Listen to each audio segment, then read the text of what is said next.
नया साल शुरू होते ही गांव-गांव और खेतों में एक ही सवाल गूंज रहा है। पीएम किसान की अगली किस्त कब आएगी? क्योंकि हर 4 महीने में खाते में आने वाले ये 2000 रुपए सिर्फ रकम नहीं होते। यही खाद है, यही बीज है और यही खेती का सहारा भी। लेकिन इस बार इंतजार के साथ एक चिंता भी है, कहीं 22वीं किस्त अटक तो नहीं जाएगी। बता दें, प्रधानमंत्री किसान सम्मान निधि योजना फरवरी 2019 में शुरू हुई थी और इस योजना के तहत पात्र किसानों को साल में कुल 6000 रुपए मिलते हैं, वो भी 3 किस्तों में।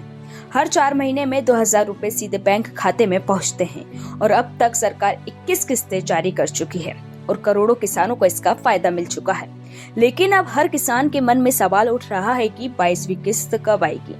तो आपको बता दें, सरकार ने अभी कोई तय तारीख नहीं बताई है, लेकिन अगर पिछले पैटर्न को देखें तो उम्मीद की जा रही है कि ये किस्त फरवरी 2026 के आसपास या फिर जनवरी के आखिरी से मार्च के बीच कभी भी आ सकती है।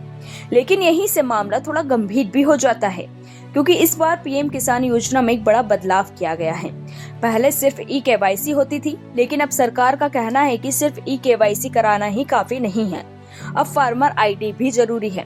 सरकार ने साफ कर दिया है कि जिस किसान के पास यूनिक फार्मर आईडी नहीं होगी, उसकी अगली किस्त रोकी जा सकती है।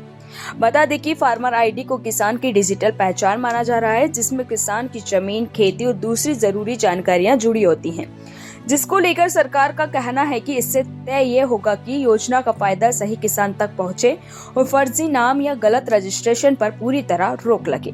मतलब साफ है कि अगर आपने अब तक फार्मर आईडी नहीं बनवाई है तो 22वीं किस्त आपके खाते में आने से पहले ही अटक सकती है। इतना ही नहीं, ई-केवाईसी भी अब उतनी ही जरूरी है। जिन किसानों ने अभी तक ई-केवाईसी पूरी नहीं की है तो उन्हें भी 2000 रुपए नहीं मिलेंगे। इसलिए अगर आप चाहते हैं कि पैसा समय पर आए तो ई-केवाईसी को बिल्कुल हल्के में मत लीजिए, क्योंकि कई बार किस्त सिर्फ ई-केवाईसी या फार्मर आईडी की वजह से रुकती है। छोटी छोटी गलतियां भी बड़ा नुकसान कर देती है, जैसे आधार और बैंक खाते की जानकारी मैच ना होना, बैंक खाता बंद हो जाना, IFSC कोड बदल जाना, फिर बैंक केवाईसी अपडेट ना होना। तो जमीन से जुड़ी दिक्कतें भी बड़ी वजह बनती हैं। और अगर जमीन का रिकॉर्ड अपडेट नहीं है, म्यूटेशन पेंडिंग है या जमीन किसी विवाद में फंसी है, तो सिस्टम किसान को आपत्र दिखा देता है और किस्त वहीं रुक जाती है।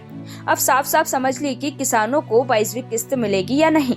जिन्होंने ई-केवाईसी नहीं कराई है, जिनका बैंक अकाउंट आधार से लिंक नहीं है, जिनकी जमीन का वेरिफिकेशन पूरा नहीं हुआ है, जिनके पास 2 हेक्टेयर से ज्यादा जमीन है या ऐसे पेंशनधारी जिनकी मासिक पेंशन 10,000 रुपए से ज्यादा है, तो इन सभी मामलों में 2000 रुपए खाते में नहीं आएंगे।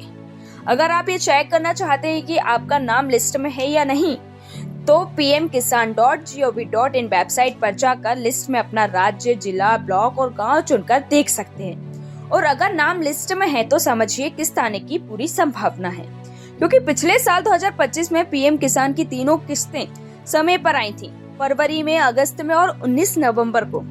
अब किसानों की नजर 22वीं किस्त पर टिकी हुई है। इसलिए अगर आप चाहते हैं कि पीएम किसान की 22वीं किस्त बिना किसी रुकावट सीधे आपके बैंक खाते में आए, तो अभी 3 काम जरूर कर लीजिए। ई-केवाईसी पूरी कर लें, फार्मर आईडी बनवा लें और बैंक व जमीन से जुड़ी सारी जानकारी अपडेट कर लें, क्योंकि यहाँ थोड़ी सी लापरवाही और 2000 रुपए आपके खाते में आने से पहले ही रुक सकते हैं। ऐसे अपडेट के लिए हमारे चैनल को जरूर सब्सक्राइब करें, लाइक करें और हाँ, शेयर करना बिल्कुल ना भूलें।